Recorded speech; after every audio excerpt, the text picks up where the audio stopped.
Cheers. I like anime now. Yes, it wasn't too long ago that I thought that anime was for weirdos and losers and silly people. I used to think that anime was just not for me. I assumed that anime was not childish, but I just assumed that it just wasn't for me. I don't know. I hadn't really reacted to it. I hadn't really responded to it. I hadn't really watched any of it. The people that I knew that liked it were like super obsessed with it. And now I'm one of those people. This all started, by the way, last year because of Attack on Titan. I finally was just like, you know what? I'm gonna buy these manga. I read every volume of Attack on Titan all through Christmas break, all through the new year. I was done. I mean, I must have read it in like 2 weeks. Like I was so hardcore, minus some period of time for travel. Then I said, you know what? Let me go ahead and pick up FMA. And I tell you what, I read these just as fast, if not faster. I love this. Manga was the gateway for me to fall in love with anime as a 37, 38-year-old. Since then, it's been a wild ride. I've watched Frieren, Fate Zero, Cyberpunk Edge Runners, Violet Evergarden, 3 episodes of Apothecary Diaries. I didn't really like it, sorry. I've read Tokyo Ghoul. I've watched The Witch from Mercury, Gurren Lagann, Mob Psycho, or I am currently watching Mob Psycho, depending on when this video releases. Each of these have brought their own unique storytelling, music, acting, plot, and all of them are like little babies as I've kind of started to make my way through the wide world of anime. Now, I'm not going to say that every anime will be perfect. I know that there's a lot of stuff that's mediocre or a little bit superficial or not that deep.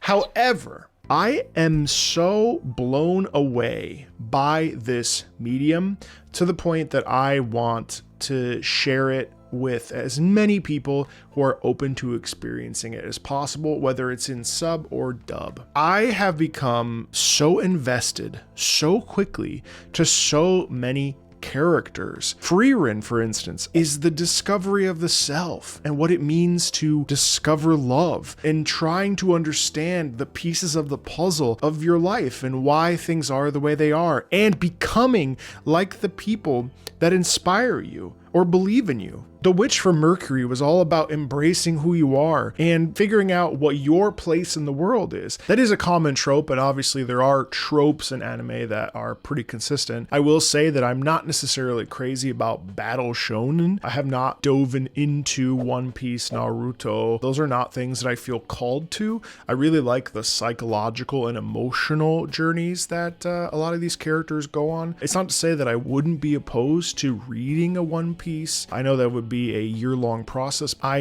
have been crazy obsessed with Tokyo Ghoul recently. I know I'm sad that the anime is so bad because it really feels like something that I would want to watch just because I'd like to see how it's animated at the very least. The manga is so good that it's really hard to like imagine it deviating from that. Gurren Lagann made me weep uncontrollably. Never thought that would happen. And that was the first anime where I felt like, oh my God, they're not afraid to pull punches. And that's another thing that makes anime great to me, is the fact that they're willing to go all in on telling an emotional story with very little, at least based on my experience in 2025, very little regard for main characters. There's not a lot of main character syndrome. Edge Runners is another clear example of that. The Witch from Mercury was close. Every episode of The Witch from Mercury, I was glued to my computer. I couldn't wait to find out what happened next. The cliffhangers were terrific. The music was terrific. Fate Zero was another one that I just was blown away by. Fate Zero was phenomenal. Fate Zero as a almost history teacher, Fate Zero top tier, probably in the top 3. I'm so happy that this year has become the year that I finally was able to explore, dive into, and fall in love with the medium that is manga and anime. So much so that it's harder and harder to read novels because I love manga so much.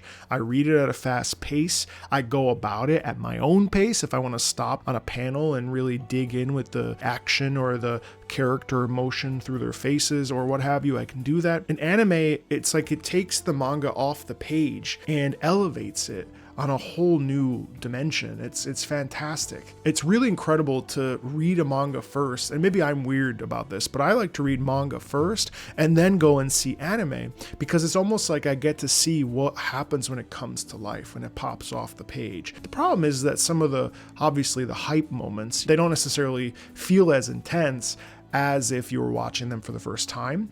So, some of Frieren didn't hit as hard watching the anime because I'd already read some of the manga portions of it. But there's a sense of discovery that I felt this year that I haven't felt since my days of performing opera and learning opera, where I feel like I just want to consume and really make this, understand it and have conversations about it and be a part of the conversations about it, even if we have disagreements. So it's become really like a vessel and a vehicle for just joy for me. What's also really funny is that as I've been getting closer and closer to ending certain anime series, I actually will stall watching the final couple episodes because it's hard to say farewell.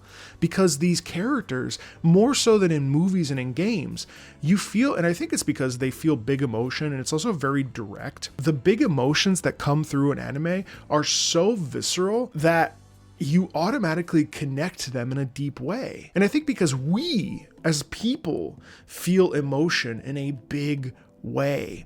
And that delivery and that immediacy that you feel in these anime are so big that you can't help but get very attached to them. It's been harder and harder to say goodbye to these characters because I'm not in the mood to rewatch, and I'm not really a rewatcher. That said, 2026, we're in it right now. I'm finishing up Mob Psycho. Still got another 2 seasons at the time of filming this. Your Lie in April. I'm finishing up the Demon Slayer manga this year. I want to watch the Chainsaw Man movie, the Demon Slayer movie. I want to check out the Demon Slayer anime, Full Metal Alchemist Brotherhood finally after reading it a couple months ago. I want to watch Kill la Kill, Hunter x Hunter, Iron-Blooded Orphans, all the other Gundam as well. There's so much stuff. And at the same time, we have Frieren season 2 coming out in 2026. So there's a lot that I am eager to digest and consume. And I'm really looking forward to the philosophical discussions that these shows will bring. Yeah, I just haven't done a video where I've just talked about anime and how much I genuinely have come to fall in love with it and love it. And yeah, it's been really incredible. Thanks a ton. I'll see you later.